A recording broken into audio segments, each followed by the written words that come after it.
Halo rekan sekalian, dimanapun berada, jumpa kembali dalam Tal Vlog.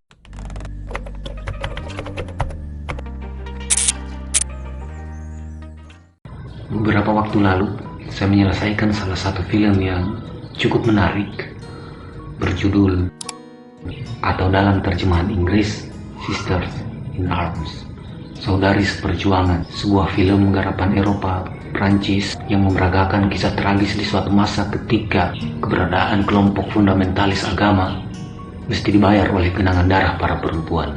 Kisah dalam film ini merupakan satu keringkihan yang pernah ada di sepanjang sejarah umat manusia, terutama karena menyeret orang-orang Kurdi yang kita tahu merupakan etnis yang terbesar tetapi justru tersebar, tak memiliki negara hingga sekarang.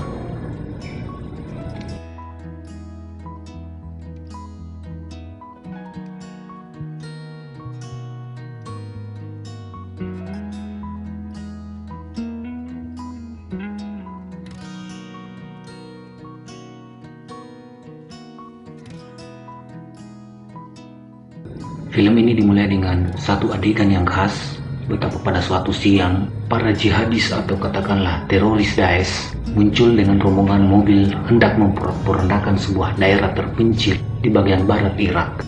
Daerah itu kecil saja, dihuni minoritas penganut Yazidi oleh etnis Kurdi, sebuah agama tertua di Mesopotamia, daerah di antara sungai-sungai atau yang sekarang kita mengenalnya sebagai Irak. Seperti kemudian kita duga, dengan segera daerah itu runtuh seketika dihantam hujan peluru dan molotov.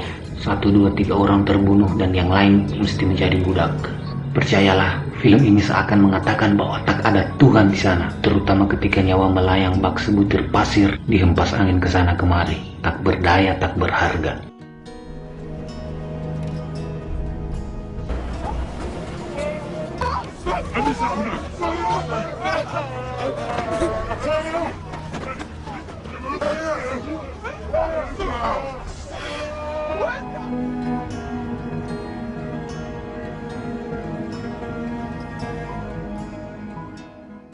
Selepas penyerangan hari itu, Zara, seorang perempuan dari salah satu korban keluarga Yazidi, kemudian dengan cepat menemukan dirinya menjadi budak birahi dari seorang lelaki yang berhimpun dengan kelompok jihadis tadi. Ya, sebuah paradoks tentu saja. Akhirnya kemudian di satu kesempatan Zara memperoleh celah dan berhasil melarikan diri dan memutuskan bergabung dengan para milisi perempuan. Ya, dan tentu saja demi membalas dendam dan menyelamatkan adiknya yang menurut kabar telah dididik bak singa oleh para pemimpin jihadis. Dan dari sinilah perlawanan perempuan itu bermula, sebuah aksi heroik yang datang dari tangan-tangan dingin para perempuan. Ya betul, film ini tidak saja menyoal tentang feminisme, melainkan jauh daripada itu.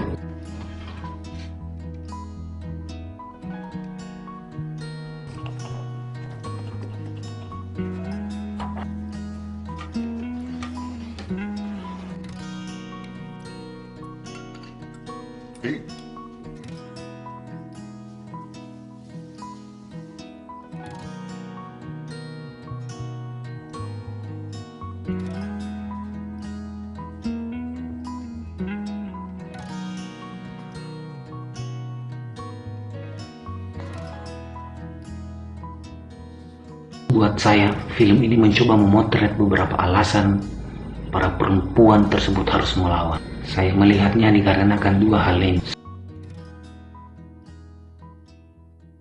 Seperti banyak kasus dan berita, kedudukan perempuan dalam kelompok jihadis sesungguhnya tak banyak berarti selain menjadi pelampiasan bos-bos teroris tersebut. Dan memang itulah yang terjadi. Dan sebagaimana apa yang saya maksudkan di awal tadi, bahwa film ini melibatkan orang-orang Kurdi yang pada saat bersamaan para perempuan yang memiliki paras yang cantik, membuat hal itu menjadi ancaman bagi keberadaan mereka sendiri. Ancaman itu nyata bagaimanapun, sebab di salah satu adegan dalam film ini, para korban perempuan memilih untuk merusak wajah mereka sendiri, tentu saja demi terhindar dari birahi para bos jihadis. Maka tentu saja Ketidakberdayaan inilah yang menjadi pangkal perlawanan mereka. Apalagi setelah menyadari bahwa para kaum jihadis meyakini satu hal aneh. Mereka menghindari mati di tangan seorang perempuan. Sebab itu membuat kesahidan mereka menjadi sia-sia. Mereka meyakini bahwa mati di tangan perempuan tak akan memperoleh bidadari di surga.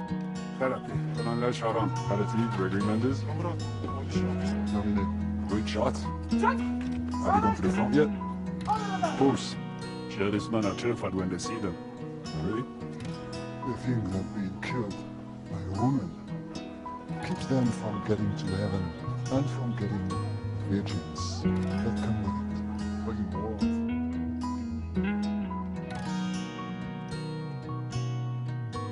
Ini menyangkut darah orang-orang Kurdi itu sendiri, wilayah dan keinginan merdeka. Perlawanan mesti ada, sebab hanya dengan cara itu kemerdekaan atas wilayah dan negara dapat direbut, sekalipun hingga sekarang memang masih menjadi mimpi mereka. Kita tahu Kurdi merupakan etnis terbesar yang tersebar di banyak negara karena tak memiliki negara. Alasan ini pula yang buat saya menjadi cikal bakal perlawanan mereka. Artinya di luar dari perlawanan yang bersebab dari pemberontakan jihadis, pada akhirnya perlawanan ini juga bermuara pada persoalan pilihan politik. What will you do when the war is over? Will you live with the Arab peacefully? I mean, you guys didn't even manage to do that between Kurds. We dream of a Kurdistan that respects every culture and religion. You really believe that yourself? Yes, we do. Orang-orang Kurdi kita tahu sejak lama telah menginginkan kemerdekaan. Ada satu cuplikan dialog yang menarik di akhir kemenangan para perempuan ini ketika berhasil menumbangkan kelompok para jihadis, terutama pemimpinnya.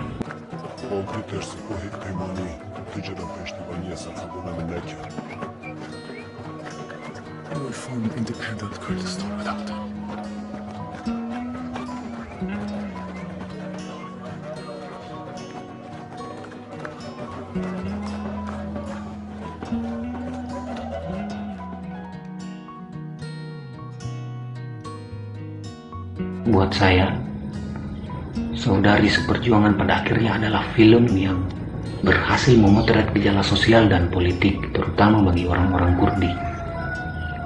Dan jika di setiap sejarah perlawanan sebuah negeri, nama-nama perempuan hanyalah sebagian kecil, bahkan seringkali dilupakan oleh sejarah, perlawanan Kurdistan justru sebaliknya. Perempuan adalah benteng utama dan terakhir.